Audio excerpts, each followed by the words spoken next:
Santuario. Figuras terrenales, realidades celestiales. Una vez más, apreciados amigos, nos sentimos felices de poder dedicar este tiempo precioso para seguir aprendiendo acerca del plan de la salvación en el santuario construido por Moisés. Hoy estudiaremos sobre el significado del altar de los sacrificios. Este es el primer mueble que encontramos a la entrada del tabernáculo y la Biblia lo describe de la siguiente manera. Harás también un altar de madera de acacia de 5 codos de longitud y de 5 codos de anchura. Será cuadrado el altar y su altura de 3 codos. Le harás cuernos en sus 4 esquinas. Los cuernos serán parte del mismo y lo cubrirás de bronce. Harás también sus calderos para recoger la ceniza, sus paletas, sus tazones, sus garfios y sus braseros. Harás todos sus utensilios de bronce.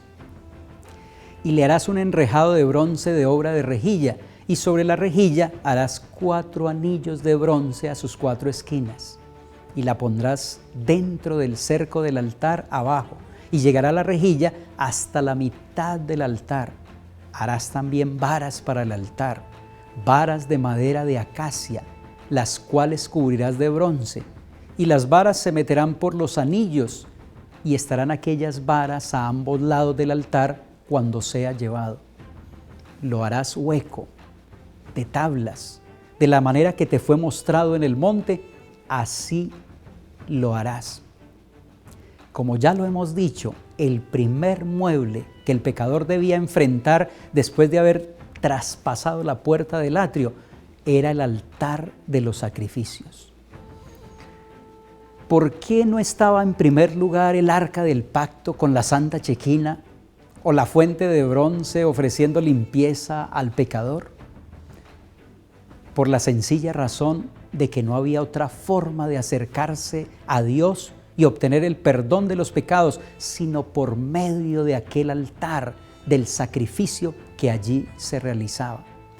No había acceso a Dios sino a través de un sacrificio. Solamente aceptando por la fe el sacrificio de Cristo realizado en la cruz del Calvario, el pecador puede ser justificado. Los que creen en Él, los que lo aceptan como su expiación y confían en Él como su Salvador personal, serán favorecidos por su justicia y participarán de su naturaleza divina. Es precioso el pensamiento de que la justicia de Cristo nos es imputada, no por ningún mérito de nuestra parte, sino como don gratuito de Dios. La posición del altar nos enseña que todo pecador debe ir rendido hoy al pie de la cruz antes de que pueda gozar de los beneficios del ministerio intercesor de nuestro gran sumo sacerdote en el santuario celestial. Los pecadores que no están dispuestos a aceptar la sangre de Cristo no reciben el perdón de sus pecados y quedan sujetos a la ira de Dios. El apóstol Juan declaró: el que cree en el Hijo tiene la vida eterna, pero el que rehúsa creer en el Hijo no verá la vida, sino que la ira de Dios está sobre él. El fuego que ardía en el altar del sacrificio descendió de Dios mismo. El día de la inauguración del santuario, ese fuego se hizo una realidad. Así lo declara la palabra: y salió fuego de delante de Jehová y consumió el holocausto con las grosuras sobre el altar, y viéndolo todo el pueblo, alabaron y se postraron sobre sus rostros, dice Levítico 9:24. Según la tradición judía, el fuego sagrado que en esta ocasión descendió del cielo fue conservado al menos hasta la destrucción del templo de Salomón y quizá durante más tiempo aún. Este era fuego santo y estaba destinado para uso exclusivo del santuario. No debía utilizarse fuego diferente para el servicio de Dios. el fuego que ardía en el candelero y en el altar del incienso fue tomado del altar del sacrificio. Los elementos destinados por Dios para un uso sagrado no pueden ser utilizados por nosotros de una manera común o descuidada. Eso fue lo que no entendieron Nadab y Abiú, los hijos de Aarón, cuando ofrecieron fuego extraño. Nadab y Abiú, hijos de Aarón, tomaron cada uno su incensario y pusieron en ellos fuego sobre el cual pusieron incienso y ofrecieron delante de Jehová fuego extraño que él nunca les mandó. Y la Biblia declara: y salió fuego de delante de Jehová y los quemó y murieron delante del Señor. En el atrio de la congregación había fogones donde los sacerdotes se preparaban la comida. Y quizá Nadab y Abiú tomaron su fuego de allí en vez de utilizar el fuego santo y sagrado. Comentando este incidente, Elena G. de White comenta lo siguiente: Dios quiso enseñar al pueblo que debía acercarse a Él con toda reverencia, veneración y exactamente como Él indicaba. El Señor no puede aceptar una obediencia parcial. No bastaba que en el solemne tiempo del culto casi todo se hiciera como Él había ordenado. Dios ha pronunciado una maldición sobre los que se alejan de sus mandamientos y no establecen diferencia entre las cosas comunes y las cosas santas. Nadie se engaña a sí mismo con la creencia de que una parte de los mandamientos de Dios no es esencial, o que Él aceptará un sustituto en reemplazo de lo que Él ha ordenado. Si el hombre elige cualquier otro camino que no sea el de la estricta obediencia, encontrará que su fin es camino de muerte. El sacrificio del Cordero, realizado sobre el madero del Calvario, encendió en nuestros corazones un fuego que jamás se apagará. El fuego de la salvación arderá continuamente en nuestras vidas transformadas, y por las edades sin fin recordaremos y alabaremos al Cordero que fue inmolado y consumido en ese altar.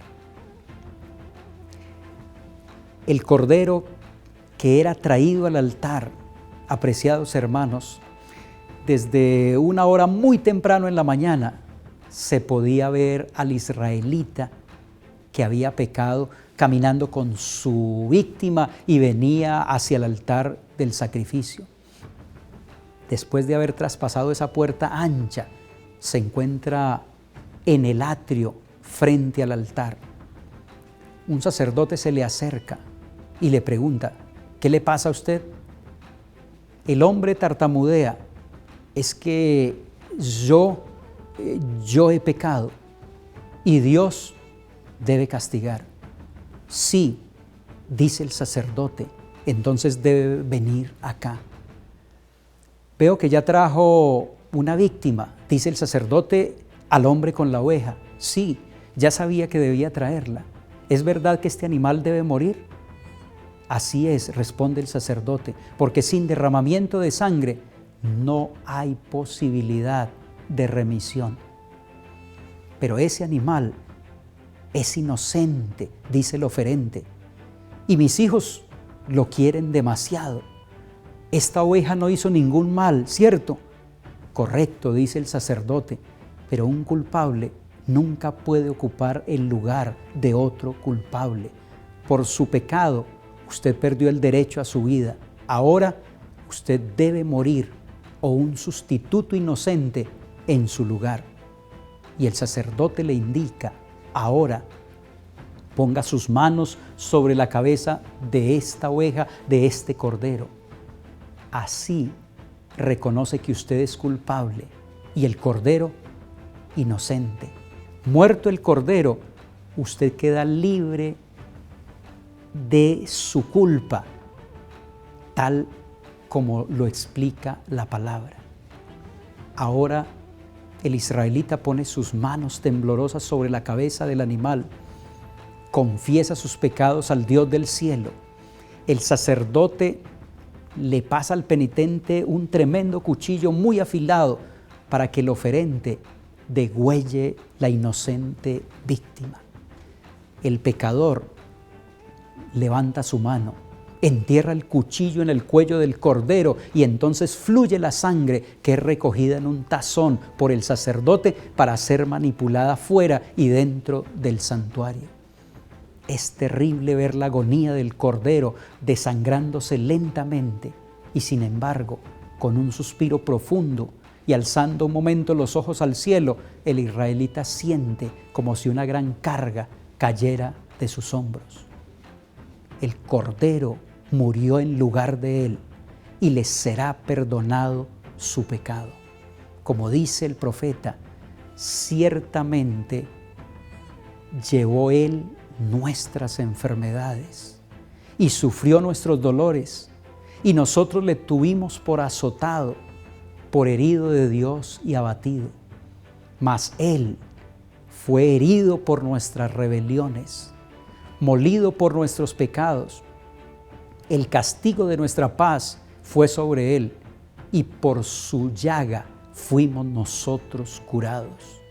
Angustiado él y afligido, no abrió su boca. Como cordero fue llevado al matadero, y como oveja delante de sus trasquiladores enmudeció y no abrió su boca. De esta manera, apreciados amigos, el altar del sacrificio nos enseña que podemos tener vida eterna por la muerte del Cordero de Dios que quita el pecado del mundo. Ese altar del sacrificio es un símbolo de ese madero donde fue crucificado nuestro Señor Jesucristo, entregando su vida en un sacrificio vicario, es decir, un sacrificio en nuestro lugar. Por esa razón, apreciados amigos y hermanos, ya no necesitamos morir nosotros. Ya no necesitamos morir eternamente. Cristo Jesús, el Cordero de Dios, murió en nuestro lugar. Y es por su muerte que todos nosotros tenemos la esperanza de la salvación y de la vida eterna. Su muerte fue suficiente, porque a través de ella Él nos justifica, es decir, perdona todos nuestros pecados. A través de su muerte Él nos santifica, es decir, implanta su carácter en cada uno de nosotros y así nos hace idóneos para el reino de los cielos. Alabado sea el Señor, porque el Cordero de Dios fue inmolado por ti y por mí, y a través de Él tenemos salvación y vida eterna.